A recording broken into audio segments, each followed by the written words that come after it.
convidamos o advogado especialista em direito eleitoral, Hamilton Augusto, para conversar com a gente sobre este assunto, esclarecer um pouquinho mais.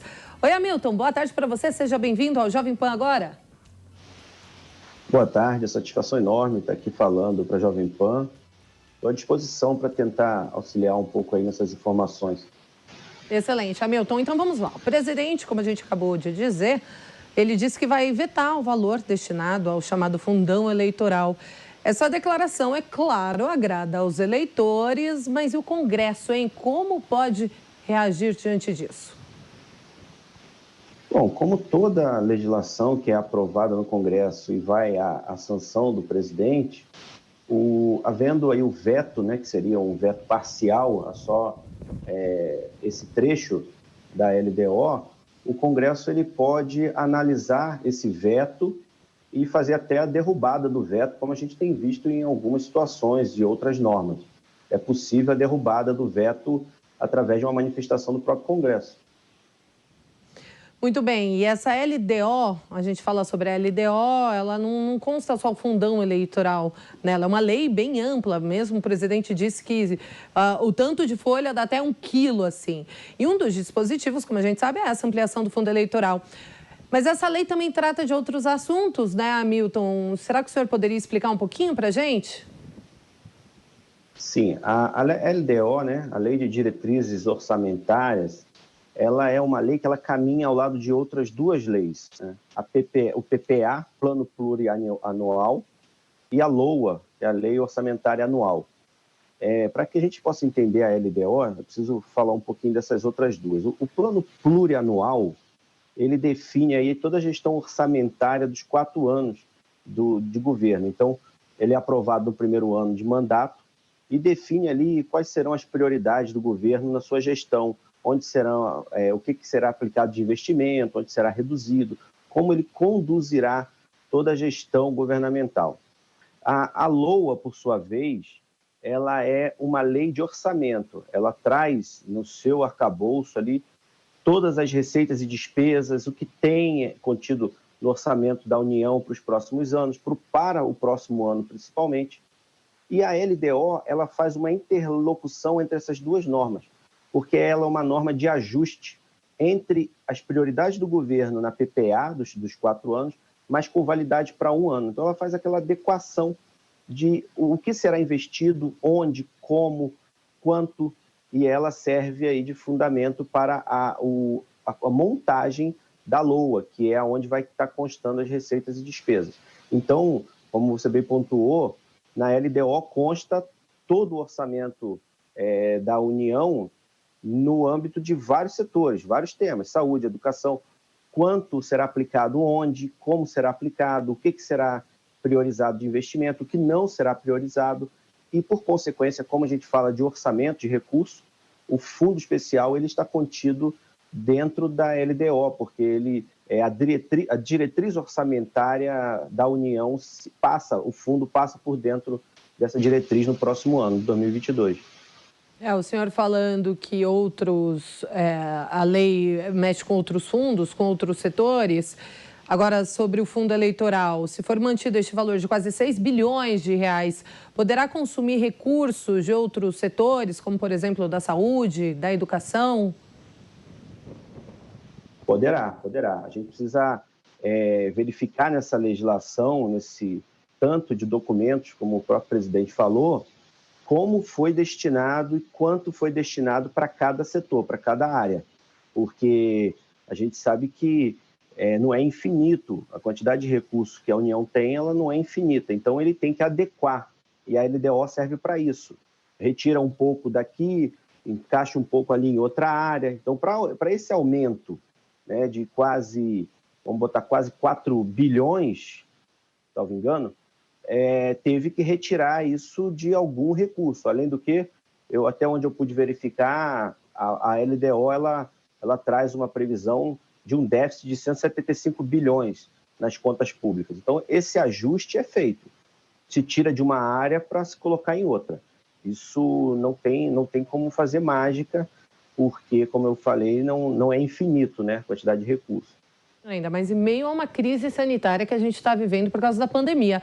Hamilton, outra dúvida que eu tenho é: o presidente Bolsonaro disse, agora há pouco a gente mostrou uma entrevista dele, dizendo que, olha, eu posso vetar essa LDO, esse dispositivo do fundão eleitoral, porém o parlamento pode derrubar o meu veto. Ou seja, qual é a decisão do executivo perante isso, se o parlamento pode derrubar o veto do presidente?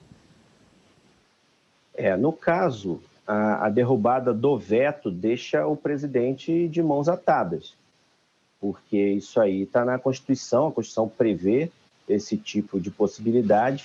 Então, o veto do presidente faz com que a norma, aquele trecho específico que foi votado, todo o resto que for sancionado passa a vigorar, passa a ter validade desde então. Mas aqueles trechos que forem vetados, eles retornam ao Congresso, que aí criará uma comissão para que faça um relatório e leve à votação, que por maioria absoluta pode derrubar o veto presidencial. Nesse caso de derrubada do veto presidencial, o presidente não tem mais qualquer ingerência sobre essa questão. Não retorna a lei para ele dar uma nova sanção ao veto. É feito pelo próprio Congresso. Agora, para a gente finalizar, parlamentares contrários ao fundão protocolaram um mandado de segurança no STF e quem será o relator é o ministro Cássio Nunes, que inclusive é indicado por Bolsonaro à cadeira da corte. O que quer dizer isso? Que a decisão de intervir fica realmente nas mãos de Cássio Nunes?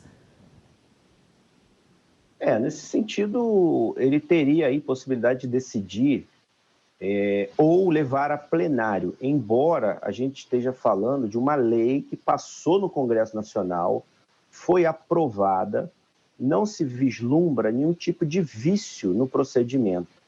O que a gente verifica, sim, é uma total revolta ali de alguns parlamentares no sentido do valor, e como você bem pontuou, no momento que a gente atravessa. Por óbvio, há uma discordância do uso de recursos públicos no momento tão grave que o Brasil atravessa.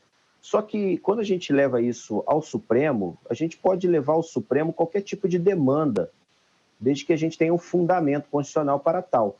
Mas, nesse caso específico, embora eles possam provocar o Supremo, não vislumbro, na minha opinião, não vislumbro ali algo que possa fundamentar uma decisão de revogação, de anulação, que seja desse ponto específico da norma.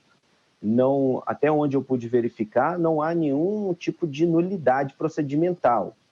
Talvez tentem alegar que houve aí a votação em bloco, que não foi, o destaque não foi separado para a votação, mas isso fica a critério da casa. E talvez uma intervenção nesse ponto específico seja uma intervenção indevida, aí sim, em outro poder. Agora a gente vai precisar aguardar.